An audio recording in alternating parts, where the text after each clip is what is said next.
students in those meetings. The actual people, sorry, go ahead. I dealt with severe disability students, cognitively impaired. We would make a PowerPoint of the activities that we did in class on mobility in class, and then create a PowerPoint where then they would sit, they would explain what that picture was about. They would pick, 10 of their favorite pictures, and then either me or my EA would sit down with them and we would construct a sentence that they would then have to type up and add to their PowerPoints. That's cool. Yeah. Anything else? Anyone else to share? How about any ideas? Maybe things you haven't tried, but things you've wondered about or thought about trying, or? I love the idea of just having, whether it be via PowerPoint or traditional paper where they can get up there and throw all the positive elements about themselves. I love the idea of having some type of food and drink where it's a really, and even the whole invitation process, making it more involved. I think the reality, not that it's impossible, people are really tight on their times that we find. Nobody wants to go. Yeah. Like they want these things done. They want them In an off, hour. You've Administrators are sitting there. Yeah.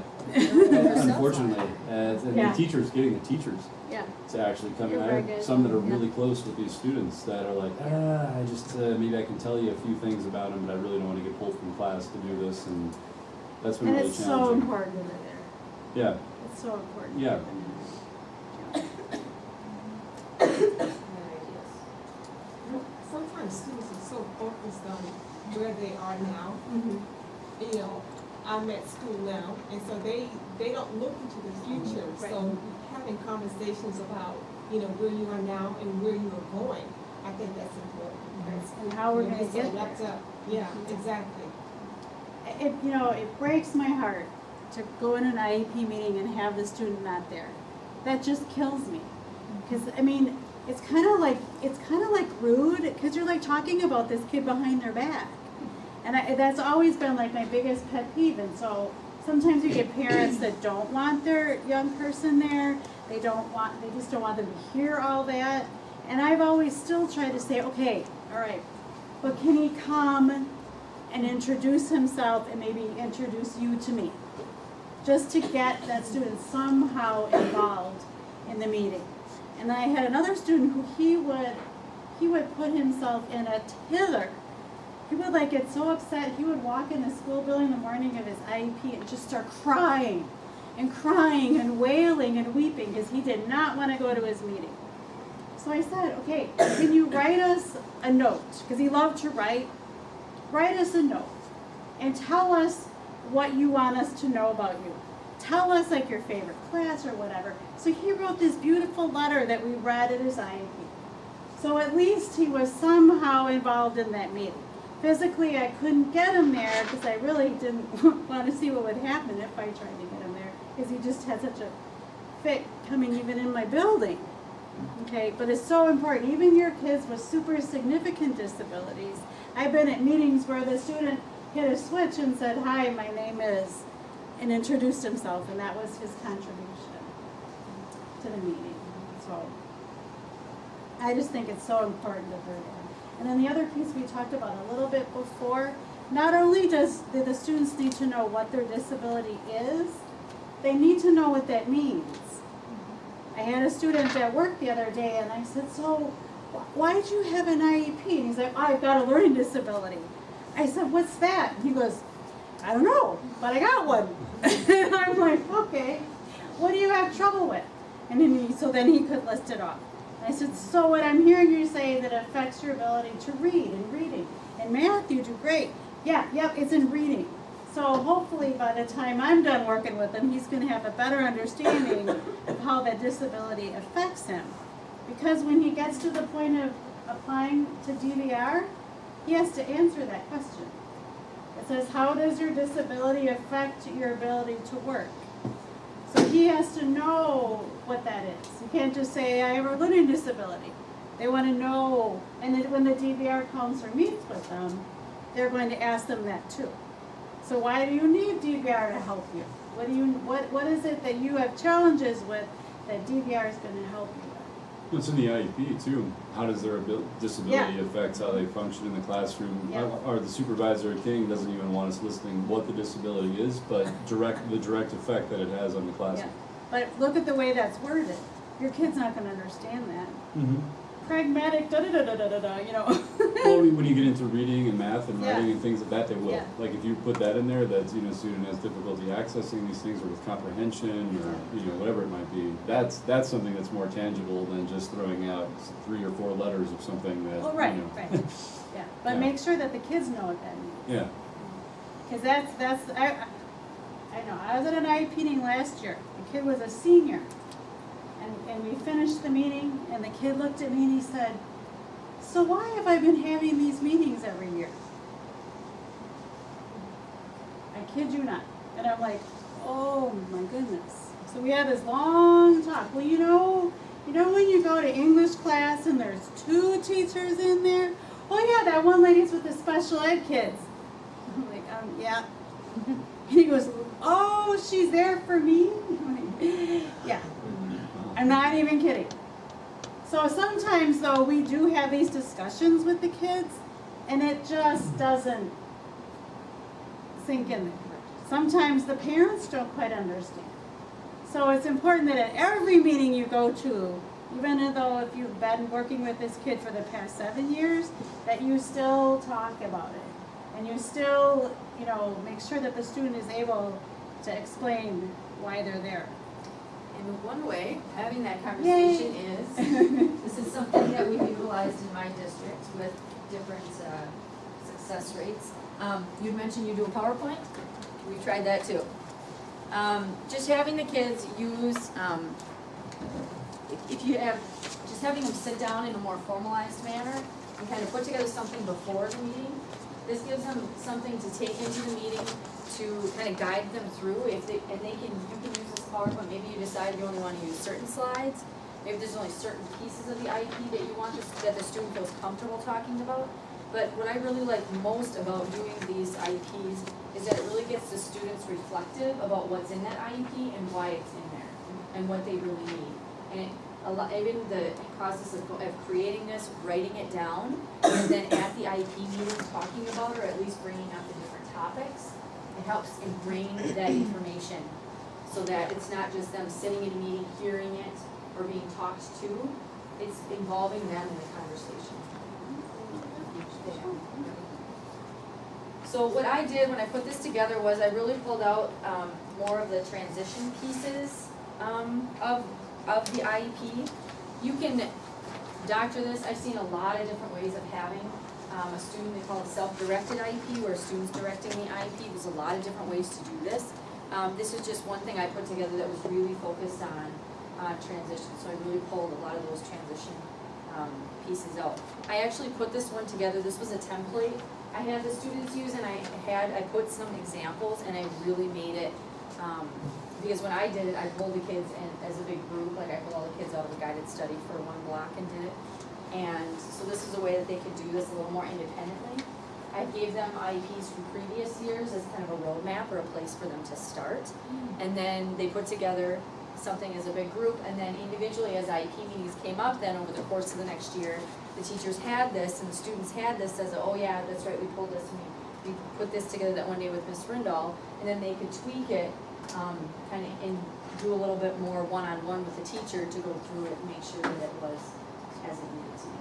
So this, I just wanted to share, this is just one resource, one way of not only educating students on what's in that IEP and helping give them a voice and having those conversations, what might be a little bit more safe environment with the case manager or transition coordinator or whoever that may be.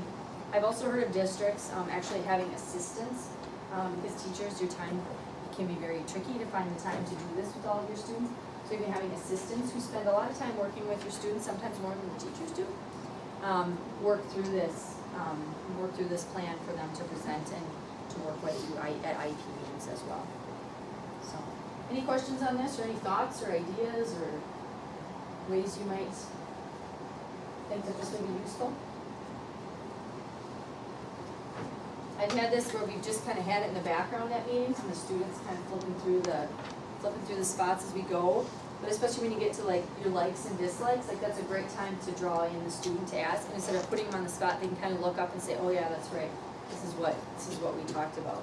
So if they don't wanna talk about every slide, you don't wanna go through every slide, you can do it that way and just kind of have this as your background, as your slide, as your kind of guide, and pull the student in as they're most comfortable. I just think this would be a really great way to inform the student about their IEP, what it involves, because you can show them a copy of their IEP, but how many kids are gonna understand it? Yeah. This just seems like it's really simplified and breaks it down really nicely. And they might not even have to say anything. If they don't want to talk, they can just, go through the slides and you can talk about it. This would even be good as something to do while you're writing their draft. Like if they were with you, they could be working on this, you could be working on your draft, and then you could make sure the whole thing is about them and what they want. Yep. And it matches up. Mm-hmm. Somebody else have any ideas? All right, is this something similar, does this look kind of like what you used in your? Actually, I was more towards the communication board type Okay. kids, but yeah, we would just take a picture of them doing in the act of And then you pull that up. giving the money. If we went to a restaurant and ate, and they would give the money to the cashier themselves, or things like that, and then they would say, "Oh, I ate at a restaurant and gave money and paid," and then we would type that exactly what they said. I mean, we wouldn't embellish in any way, or just what their thought was on that photo, or what they felt during that action. So. Yeah, we did something similar with that. I mentioned that we have a program for 19 to 21-year-olds called Project Strive in our district. And we actually last year made videos of all the students. And, talking about the IEP, it is a problem-based document. I mean, you're there to really talk about what areas that they're struggling in. And so starting off with that, watching that video and getting out and seeing, like you would do with the picture, seeing what they've been out doing, what they've been accomplishing, is really a cool way to kind of kick things off. When unfortunately a lot of the meeting is going to be negative, because you're really talking about what are the deficits, what things do we need to work on to improve some of the skills and areas that they're struggling, because that's why they're in special education, because they have those struggles. So, but starting off with something like that, doing whatever you can, focusing on, okay, what do they like, what are we working towards, something that they can look forward to is really important, to try to pull it in as much as possible. So. Do you have any other ideas or things that you guys have realized? All right, it's about 7:15. Do you guys have any questions for us? These people that are out there every day, live in transition, do you guys have any questions that you probably want to get going? But is there anything that you? But they're holding the kickoff. It's going to be okay. Yeah. Any questions? Well, I guess so. Just to be more clear, the transition goals are separate from the IEP academic goals, Right. and then they're on a separate page, or you add Yeah. them with. No. Okay. The document she showed you is Its own page. its own thing. Okay. But it still is part of the IEP. Right. And I have been told that this PTP is the first step that the state's taking to a web-based IEP system, that eventually our entire IEP is going to be similar to this. But you want your transition goals to align with your academic goals. Well, your transition goals are what are you going to do when you grow up, Right, but right? so And then your academic goals, your IEP goals, are the things you're doing right now to get you Right. to that endpoint. okay. Okay. So they're going to be different, but they're going to somehow be related. It's like if you have a kid that knows they want to go to a 4-year school, and your goals are all related to reading, math, that's all very applicable, because they're going to need to have, high reading levels, high math levels in order to go to college. If you have a student that, is going into the workforce, and, maybe not be looking at a 4-year college or a high-end education afterwards, then are you working more on, some of those soft social skills? Maybe they're taking a work class and there's goals in there related to that to kind of increase some of those soft work skills. You can still be working on academics too, even because in all jobs you're going to need some form of reading, Right. maybe some level of math. So those things also apply to students going to on-the-job training. So overall, how do you feel about this? How I feel about it? Not to put you on the spot. No, that's fine. I like it actually, because it's something that if you do a really nice job putting together the first time, then I like that you just go in and review and revise it. I think in the past with transition being a part of an IEP, then sometimes next year we just kind of are starting over. And this year it's always, it kind of forces us to be reflective and be like, oh yeah, that's right, this is what we talked about last year. I think in the long run, this is gonna make transition easier. I like that it's kind of forces compliance, because the federal government is demanding that, so we have to have that piece. It's all in, but you can have the most beautifully written, I mean, I can have everybody have a beautifully written, transition plan like my samples are. If they're not actually following it, if they're not looking at it, other than the day of the IEP meeting, it doesn't do any good. So, like I said before, I wish, I wish that our educational system was more focused on, with transition, what's actually happening. And there was more accountability that way. But that's on us. That's on us as educators. That's on me as a transition coordinator to make sure what's happening in my district, what's going into these fancy plans is actually happening. And So that's why, just the individual ownership. that's why in our course we have a transition coordinator in each of your buildings. Because they It's do only more for of high that. school, right? Middle school is supposed to have a designated person. Maybe not at the building. They're at the building. Yeah, but like in the high schools, the most have full-time transition coordinators. But in the middle school, they are just kind of designated to kind of get the information and bring it to you guys.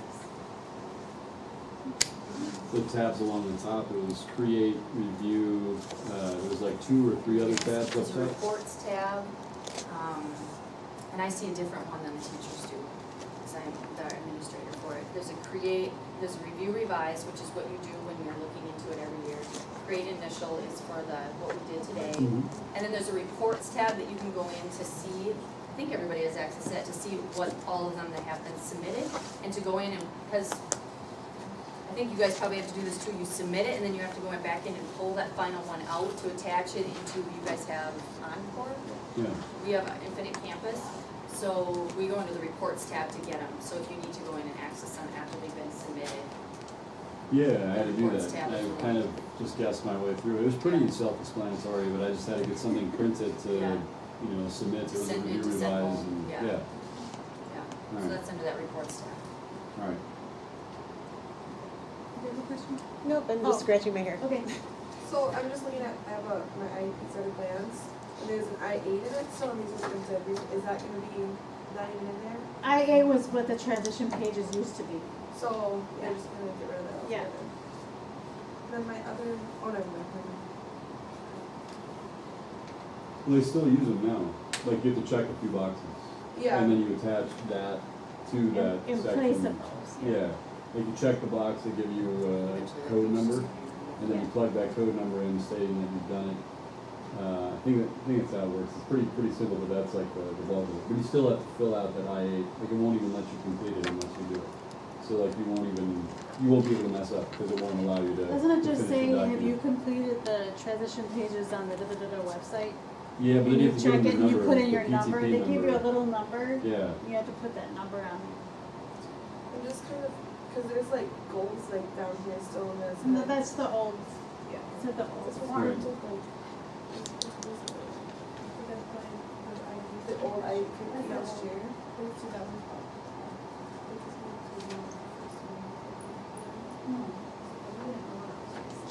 Oh. They crashed, yeah. So we didn't, we weren't on until December.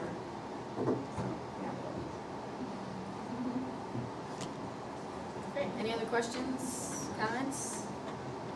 All right, well, thank you guys. Yeah, This was thank really you. good. Thank you. Appreciate it. Found this helpful. Go enjoy the Packer game. Yeah, go back.